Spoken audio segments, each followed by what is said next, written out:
We just had the ITV earnings. They broke. They reported adjusted earnings per share for the first half that beat the average analyst estimates. It's our first interview of the day. It is Carolyn McCall, the CEO of ITV. She's here to discuss her results. Carolyn, great to see you this morning.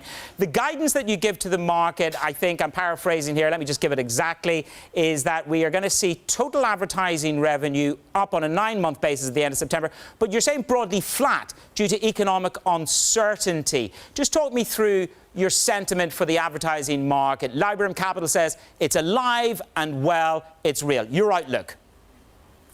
Thanks very much. Well, I think on the outlook, we're just saying, we've had a really strong first half, as you've already said. I mean, revenue's up, total revenue's up 8%, total ad revenue was up 3%, our studios revenue business is up 16%. So we've had a very strong first half.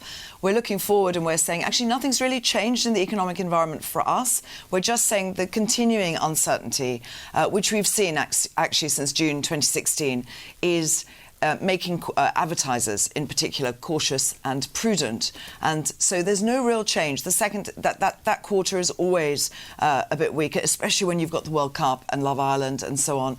I would just stress though that we were performing extremely well before the World Cup and Love Island. Our shows, all our shows have done better year on year. Good Morning Britain, Dancing on Ice, our big entertainment shows, Saturday Night Takeaway, Britain's Got Talent. I mean, all of them have been big performers for us in the first half. It's not all about Love Island and the World Cup, which have, of course, been extraordinary.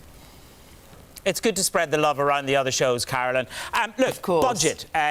Of course. I'm waiting for the call, Carolyn, by the way, for Love Island. It's the in-house joke here. But let's talk about your budget in terms of how it stacks up. You know the numbers. Netflix, $8 billion. ITV, 1.2, 1.3. Carolyn, how much more budget are you going to allocate to content?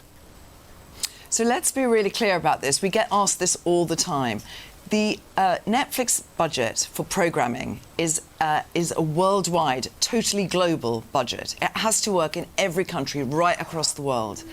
Our budget, 1.1 billion, is for the UK only, and we are masters of using that budget to get mass quality audiences, which are brilliant for viewers. I mean, viewers love our programmes, and that is brilliant for advertisers. We are doing a completely different thing. That budget is not for a subscription video on demand service. It is for a broadcast, for all our channels to broadcast and get those big audiences and those quality audiences, which advertisers actually love. So it's a very different thing. It is apples to pears. It's not comparing like with like. OK, that's a very fair riposte on that. You've been in the job now since the start of the year. What is the most obvious low-hanging fruit that shouts out to you, I need to change this? What's the top line of the strategy going forward? I think the top line of the strategy is strengthening the great business that we already have in broadcast, investing in the hub.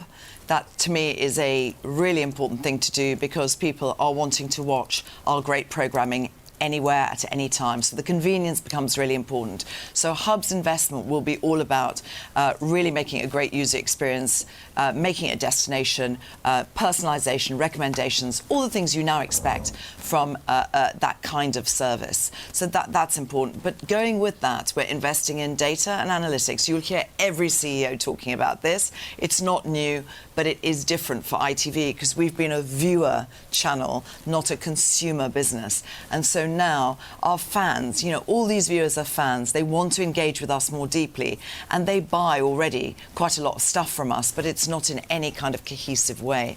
So we are going to set up a unit that is just looking at consumer revenue. So we'll be taking money from advertising, as we do today, and we'll be improving that proposition.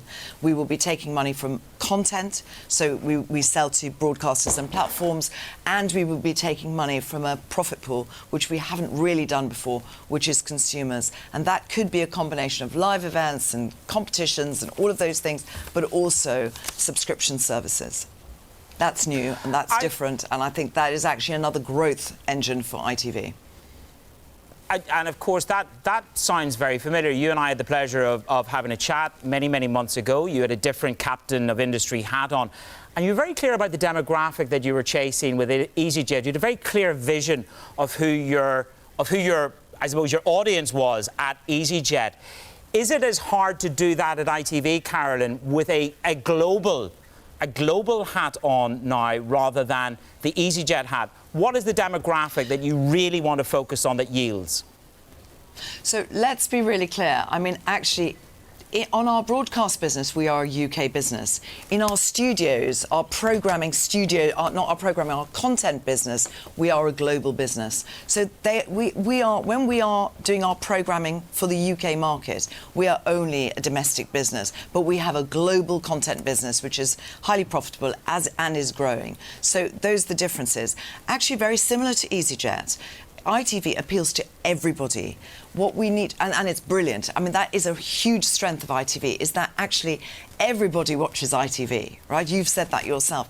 The thing we are going to do is we are going to actually be going after light viewers and actually also 16 to 34. So 1 in 2 16 to 34s in this country watch Love Island. 1 in 2.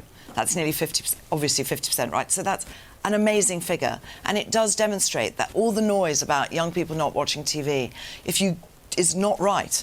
You know, if you do the right programming, you get the 16 to 34s, and that's an important audience simply because it is harder to reach because they do many, many, many more things online. They just do a whole load of stuff online. So that is a focus for us. That is something, but it's not to the exclusion of all the other things that we do really well. We are very strong on the male demographic. We're very strong on there are a whole load, the housewives with kids demographic. We have mass appeal. That's what the USP of ITV is. The reason we can do these massive audiences of 10, 11 million is because we appeal to so many people. So it doesn't take away from that. It just means that we will actually focus a little bit more on those light viewers that are harder to get. And why is that important? That's because it extends our reach and it helps us on the advertising proposition as well. Carolyn, I mean, that sets the stage very, very clearly about the globality or the global ambition that you've got. The BBC and Channel 4, obviously, we understand there are discussions there. Do you really want to pursue a joined-up proposition to go head-to-head with Netflix? Because you strike me as a lady that wants to do it on your own. Well, you know, what we're saying today is that we have a strategic intention to launch a subscription video-on-demand service, i.e. a streaming service, and that we feel we're uniquely positioned to do that because we know that people are willing to pay for another subscription service in this country, but particularly if it has distinctive British content. We are talking to a range of partners. We're not going to disclose who those partners are because we're still at exploratory stages and there is nothing definitive. But we, ITV, have got an absolute intention to get into that area.